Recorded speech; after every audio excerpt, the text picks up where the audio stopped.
திருவான்மியூரில் பாதிக்கப்பட்ட சிறுமிக்கு 4 மணி நேரமாக மருத்துவ பரிசோதனை நடைபெற்றது.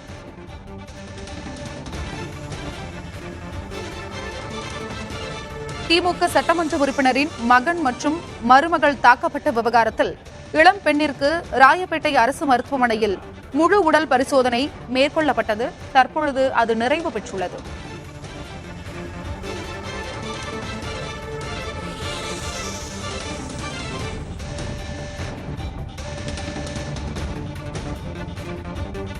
திருவான்மியூரில் பாதிக்கப்பட்ட சிறுமிக்கு 4 மணி நேரமாக மருத்துவ பரிசோதனை நடைபெற்று வந்தது.